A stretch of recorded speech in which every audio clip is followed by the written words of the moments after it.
Salut à tous et bienvenue pour une nouvelle vidéo. Bon, ce que vous allez voir derrière, ce qui est derrière moi, là, les connaisseurs auront sans doute reconnu. Je devais vous le présenter à la vente. Ouais, c'était plus ou moins convenu comme ça. C'était pas sûr, mais il y avait des chances. Et puis, j'ai puisé dans mon panel d'abonnés et de clients en mandat de recherche. Et il est vendu, voilà. Donc, je vais vous le présenter quand même. Bon, c'était à prévoir, hein. Vu la qualité du produit, sa rareté, le prix auquel il est proposé aussi, c'est-à-dire un prix honnête. Bon, vous voyez, hein, tac, voilà. On sait l'engouement qu'il y a sur cette marque. On sait la folie des tarifs, qui pour moi ne sont pas forcément justifiés. Tous les camping-cars mériteraient d'être vendus à des prix plus bas, mais c'est le marché de la loi de l'offre et la demande, donc c'est pas moi à mon niveau qui vais générer et décider avec les vendeurs de baisser dinguement. Non, il y a qu'à y avoir moins de demandes, mais sur des véhicules déjà produits, en même temps, il n'y en a plus beaucoup. C'est comme ça, c'est comme dans le marché des véhicules de collection dans lequel je suis aussi. Quand on est vraiment impliqué dedans, on sait très bien qu'une 205 GTI vaut plus cher aujourd'hui qu'il y a 20 ans. Et c'est comme ça, ou même qu'il y a 5 ans. C'est un meilleur placement que le livret A, c'est clair. Bon, donc ce qui est derrière, je vous le présente quand même. C'est-à-dire que la vidéo que vous allez voir dans la foulée, là, que j'avais déjà tournée en amont, c'est une vidéo que j'avais faite en interne pour mes abonnés, justement, clients, futurs clients. Donc comme je n'ai pas eu le temps de la retourner, puis que finalement je la trouvais plutôt pas mal, je vous en fais profiter aussi avec, c'est déjà arrivé par le passé, du coup je parle pour eux, donc je m'exprime pour eux. Il y a peut-être quelques familiarités, tout ça, mais bon, ça va vous plaire, puis le véhicule il est chouette. Comme je ne le dis pas dans la vidéo qui suit, je vous annonce le prix en gros maintenant. C'est un véhicule qui s'est vendu entre 15 000 et 13 000, ou entre 13 000 et 15 000 euros. Voilà. Il y a 2-3 détails que je ne donne pas dans la vidéo non plus, donc je vais accentuer dessus. C'est le fait qu'on soit sur une base de Fiat Ducato. Malgré son allure, ce n'est pas un J5 C25, c'est bien un Fiat. Et c'est ça la différence, c'est qu'on a un 2,5 litres TD injection directe Sofim, donc un moteur Iveco. Je peux vous dire que sur un de 90, comme ça, l'agrément, c'est autre chose que le 2,5 litres de la CX, dont on a beaucoup plus de mal à trouver les pièces. L'entretien est un poil plus compliqué. Puis surtout, 40 secondes de préchauffage à froid, tout ça. Alors que là, c'est du préchauffage direct, on démarre tout de suite. Et puis, c'est plus simple d'entretien, ça va mieux. Donc, c'est ce qui a fait que j'ai vraiment accepté de le prendre et qu'on est sur un autre genre de produit. Donc voilà, entre 14 et 15 000 euros. Non, entre 13 et 15 000 euros, pardon, avec des options que je vais détailler dans la vidéo, plus des suspensions pneumatiques que je ne montre pas ensuite. Bref, il est pas mal d'atouts. J'ai rigoureusement sélectionné les clients pour que ce soit des gens qui ont la conscience qu'ils achètent un véhicule ancien, ça c'est bien important. Il ne faut pas imaginer qu'on part en van life les doigts dans le nez avec ce genre de véhicule, même si c'est fiable et bien construit, bien conçu, tout peut arriver et je n'en serai pas responsable. Donc maintenant, voilà, c'est un véhicule que j'avais en courtage de vente, donc je remercie son propriétaire de me l'avoir confié, de m'avoir fait confiance. C'est quelqu'un que vous pouvez suivre un petit peu sur les réseaux aussi, qui a fait notamment, qui s'est servi du camping-car pour faire un périple avec un vélo. Vous savez, les vélos qu'on conduit allongés, j'ai pas le nom en tête, mais il a fait un petit périple sympa et le camping-car le suivait en base arrière. Voilà.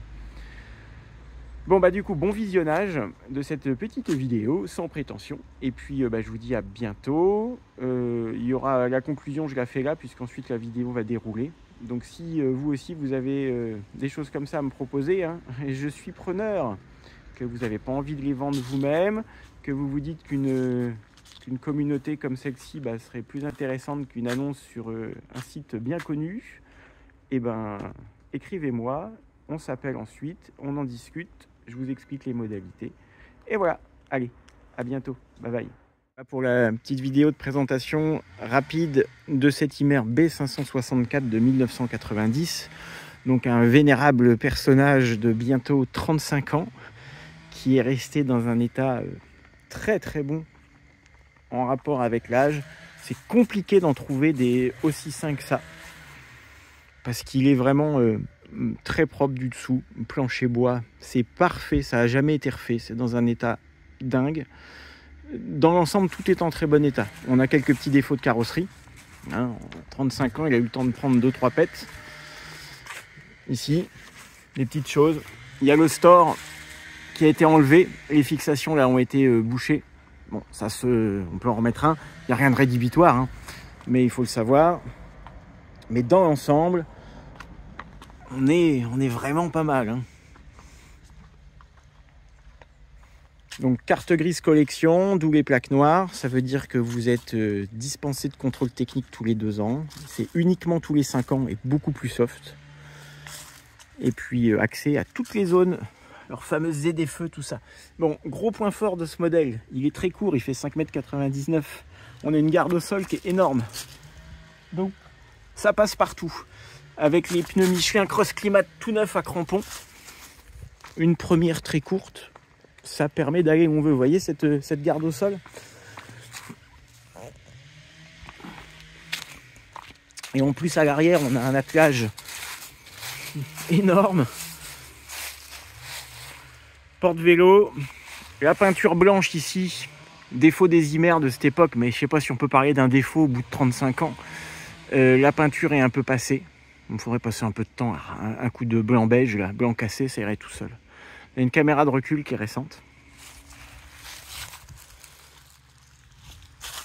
Les bas de caisse, c'est de l'aluminium. Donc c'est costaud. Il a les autocollants d'origine. Alors c'est un import Allemagne. C'est un véhicule allemand. Et c'est pour ça qu'il est sur une base de Fiat Ducato. Puisque tous ceux qu'on va trouver en France sont avec cet aspect-là. Cache en dessous un Peugeot J5 ou un Citroën C25. Ce qui n'est pas génial. Là on a un Ducato avec un moteur 2,5 litres Turbo D Sofim, moteur Iveco.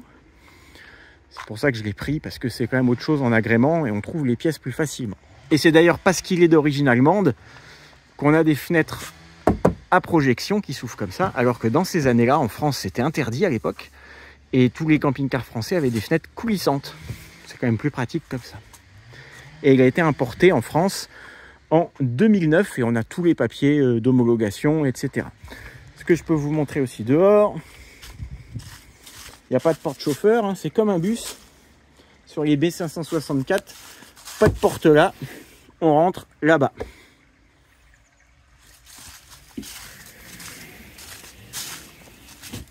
Petit défaut là. Il n'y a plus la serrure des toilettes, donc il y a un système de d'aimant. Il faudra réfléchir à autre chose, bon c'est pas grave. Hein. Quand on voit le reste de l'état global... Allez, je vais vous emmener à l'intérieur.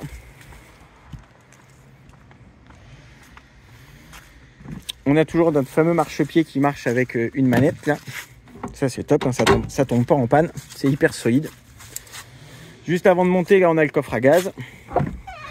Qui normalement contient 2 bouteilles. Mais là il n'y en a plus qu'une, puisqu'à la place de la deuxième, il y a le réservoir de gasoil pour le chauffage gasoil. Étant donné qu'on n'a plus besoin d'avoir autant de gaz. Allez. Bienvenue à Vintageland. Bon là je suis sous des arbres, il fait sombre, ça ne nous aide pas forcément. On va allumer un petit peu de lumière. Petite entorse à l'origine, il y a un ruban LED qui est caché. Mais sinon vous voyez, on est tous les habillages, que ce soit le vinyle, le panneau de commande. Tout est d'origine, tout fonctionne. Là, la petite pendule. On entend.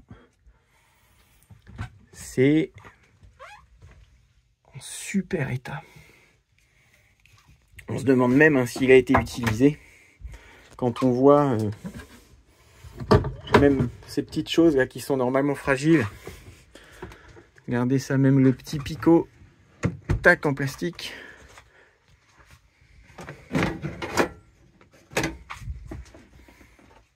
En super état. Avec les indications allemandes. Achtung. Quand on regarde aussi dans le détail de finition, les raccords, tout est d'époque en super état. Les fonds de placard, regardez ça. Je crois que plus sain, ça n'existe pas.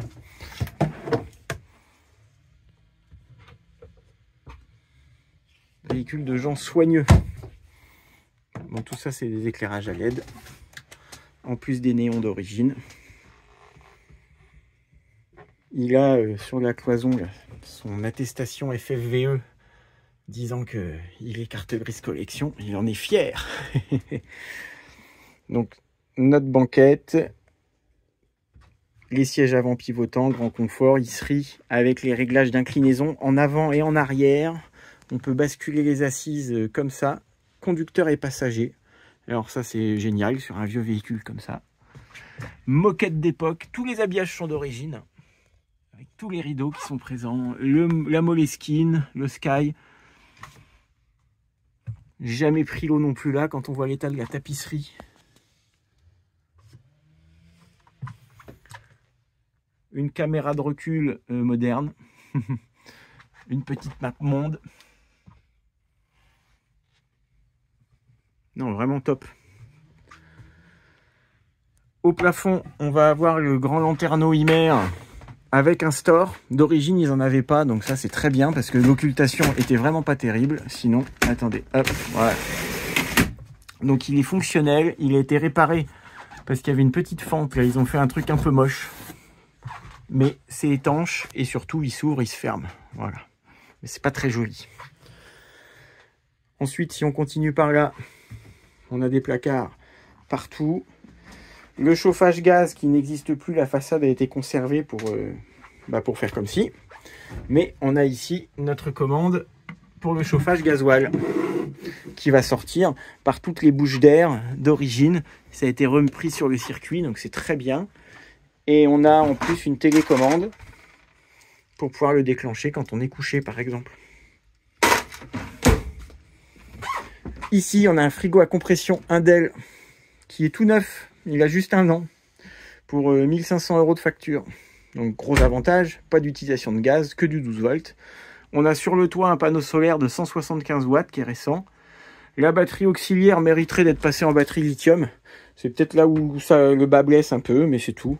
Parce qu'on a une batterie standard. Le bandeau d'origine.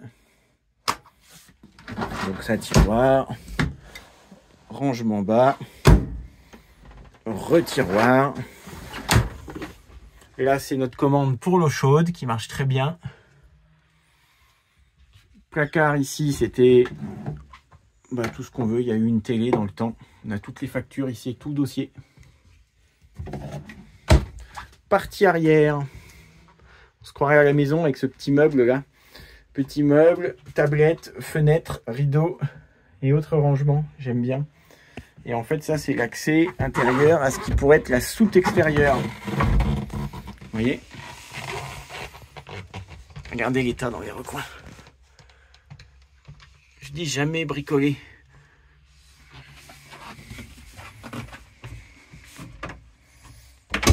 Hop. Petit coup de placard de pavillon là. On a le fil de la caméra de recul. Vous pouvez regarder le détail. Hein.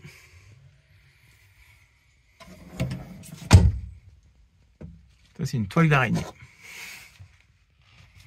Il est parfait dans les finitions. Là, on a une penderie qui est tellement grande que ça fait une pièce supplémentaire. C'est un dressing. 2 grandes étagères. Et puis la partie penderie avec l'intérieur de soute, là aussi le coffrage qui refait un petit meuble supplémentaire. On peut encore remettre une étagère si on veut. Ah, c'est géant. Et ensuite, last but not least, le cabinet de toilette avec son éclairage de loge de cinéma. Donc avantage de cette config B564, c'est que dans 6 mètres de long, c'était les premiers à être en douche séparée. Avec une vraie cloison rigide. Regardez l'état du bac à douche, on n'a pas une fente, rien. Lanterneau, Pareil, tous nos habillages là, sont d'origine.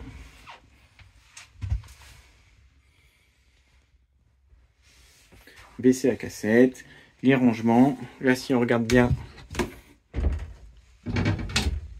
le plastique, il n'y a rien qui est cassé non plus. Une prise de courant. Vous voyez l'état de toutes les garnitures. Hop.